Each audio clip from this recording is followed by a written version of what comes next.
Information नहीं आती होगी, ऐसा मुझे मानना है। जी जी दादा। इस बीच अजय जी भी हमारे साथ जुड़े हैं, बहुत बहुत धन्यवाद आपका अजय जी, स्वागत है आपका। और दिनेश जी आपके पास आता हूँ, फिर मैं अजय जी के पास आऊंगा। बहुत सारे लोग छत्तीसगढ़ को, राजस्थान की घटना को मणिपुर से जोड़ते हैं। उन्हें समझ नहीं आता कि मणिपुर में गृह युद्ध चल रहा है। आइसोलेटेड इवेंट्स को आप गृह युद्ध से कैसे कंपेयर कर सकते हैं? जब गृह युद्ध स्टार्ट हुआ था उस टाइम प्रधानमंत्री बेंगलोर में अपने ऊपर पुष्प वर्षा करवा रहे थे रोड शो के अंदर।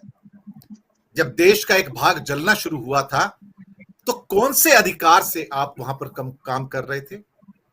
जब रविशंकर प्रसाद एक जगह कहते हैं कि दिल्ली डूब रही है, पीने को पानी नहीं है, और केजरीवाल बंगलौर चले गए, मुझे बड़ी पीड़ा हुई। और जब मैंने उसके ऊपर अपना ट्वीट डाला कि मुझे भी बहुत पीड़ा हुई, जब मणिपुर जल रहा था, खाक हो रहा था, तो प्रधानमंत्री फ्रांस और अमेरिका के दौरे पे चले गए थे और उनके मुंह से मां शब्द नहीं निकलता था। हमें तो अब एक अनैतिक और एक असभ्य समाज के रूप में देखा जा रहा है विदेशों में। ये हमारी ख्याति है। नेदरलैंड के एमपी हमको हिंदू आतंकवादी बोल रहे हैं यूरोपियन संसद के अंदर। अमेरिका के एम्बेसडर गारसेटी जब उसके ऊपर बोलते हैं तो भारत कहता है कि आंतरिक मामला है, ये आपको बोलने का हक नहीं है। लेकिन गारसेटी ने जो जवाब दिया उसके आगे विदेश मंत्रालय की घिग्गी बंद गई, चुप हो गए। क्या कहा उन्होंने? बोलते हैं this is not the internal matter, just it's a human crisis on the earth and we have to speak. Manipur is a human crisis sir. दुनिया में कहीं भी ह्यूमन क्राइसिस होगा तो क्या यूनाइटेड नेशन और बाकी लोग बोलेंगे नहीं, आंखें बंद करके बैठेंगे? ऐसा नहीं होता ना sir. It's not an internal problem. It's a human crisis in this country and other country will speak on this one. लेकिन हमारी जो छवि है वो समाप्त हो चुकी है। हम एक सभ्य समाज नहीं है दिनेश कुमार जी, चंद लोगों को छोड़कर। जी नमस्कार सबको। बड़े सुलझे हुए लोग और एक्सपीरियंस वाले अनुभवी बुजुर्ग भी हमारे साथ हैं, तो मेरा ज़्यादा बोलना उतना नहीं लगता। लेकिन जो परिस्थितियां आप बहुत विद्वान व्यक्ति हैं और मैं सिर्फ ये कहना चाहूंगा कि आपने अभी एक रिसेंटली इसको मैं हादसा कहूंगा अमेरिका में हुआ, जिसमें एक नेता से पूछा गया कि इंडिया में ह्यूमन राइट्स वायलेट हो रहे हैं। वो नेता को और कोई नहीं, हमारे माननीय प्रधानमंत्री नरेंद्र भाई मोदी जी वहां थे, और उनका जवाब जो था वो उसके बिल्कुल बरक्स था। तो ह्यूमन राइट्स की जो हालत है, और जैसा कहा गया, योगेश जी ने कहा कि हिंदुस्तान में ये जो परिस्थिति पिछले 9 साल से बनी है, ये धीरे धीरे फैलती फैलती आज इस स्थिति पे पहुंच गई है कि हमारे नियंत्रण से बाहर हो गई है। अभी ये चर्चा आप कर रहे थे कि केजरीवाल बेंगलोर चले गए और पीछे से बीजेपी के लीडर्स जो हैं वो दिल्ली के डूबने की बात कर रहे थे। मैं आपको एक वाकया याद करवाता हूं कि पुलवामा हो गया और प्रधानमंत्री शेर के साथ फोटो खिंचवा रहे थे। तो ये जो चीजें हैं ये इनसेंसिटिविटी को रिफ्लेक्ट करती हैं, और इनसेंसिटिविटी ये इसलिए है क्योंकि वो कुछ भी बर्दाश्त नहीं करते हैं। डिक्टेटरशिप का वो एक वल्लमा उनके ऊपर है, जिसकी वजह से ये सारी परिस्थितियां हैं। आपने ये भी यहाँ चर्चा में आया कि उन्होंने पिछले 9 साल से प्रेस को फेस नहीं किया।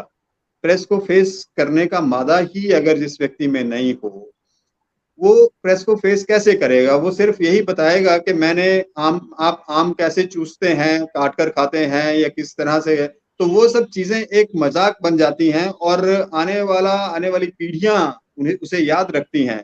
प्रधानमंत्री का पद बहुत गरिमामय है।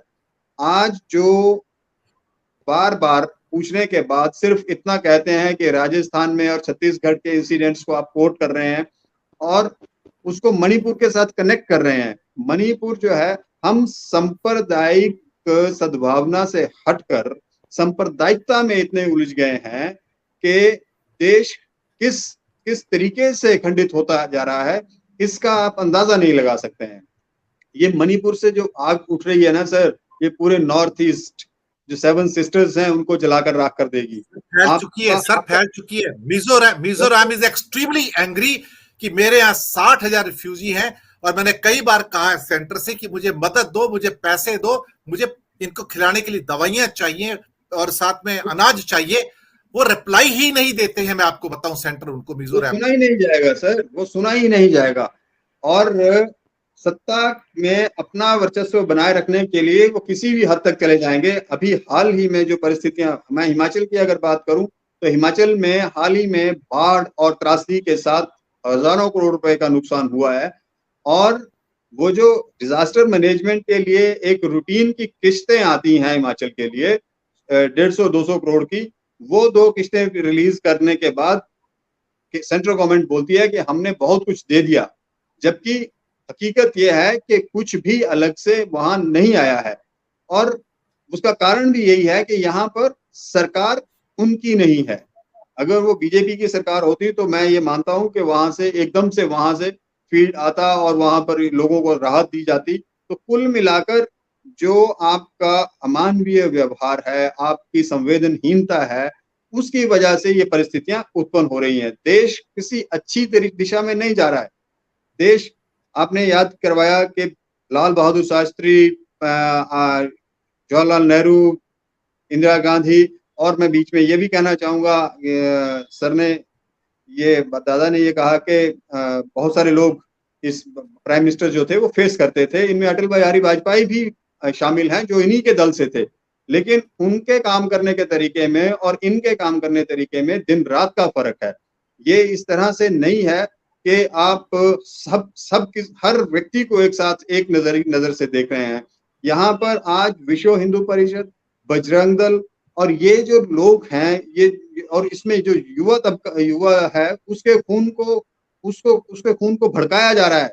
और इस हद तक के यहाँ हमारे हिमाचल में ये सब नहीं होता था, लेकिन यहाँ पर भी ये नारेबाजी हो गई कि सिर्फ हिंदू राज करेगा, भगवा आगे बढ़ेगा, कुछ इस तरह के नारे यहाँ पर सब सामने आते हैं।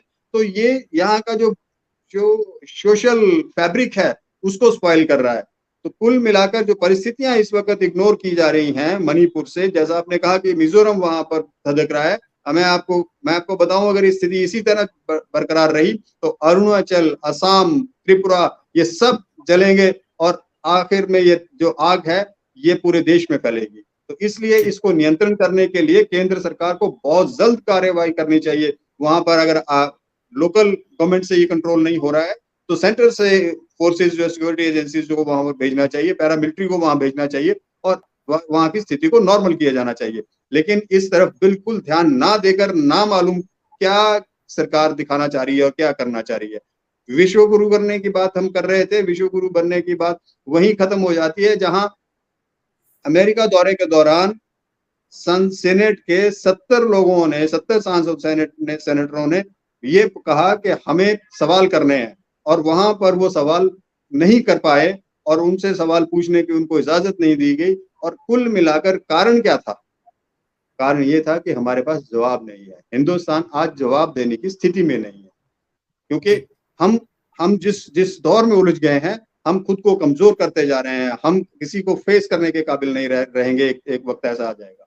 तो जरूरत है कि इन चीजों को सुधार लिया जाए वक्त रहते। सरकार चाहे एक्स हो या वाई हो, लेकिन सरकार जनता के लिए होनी चाहिए, जनता के लिए संवेदनशील होनी चाहिए।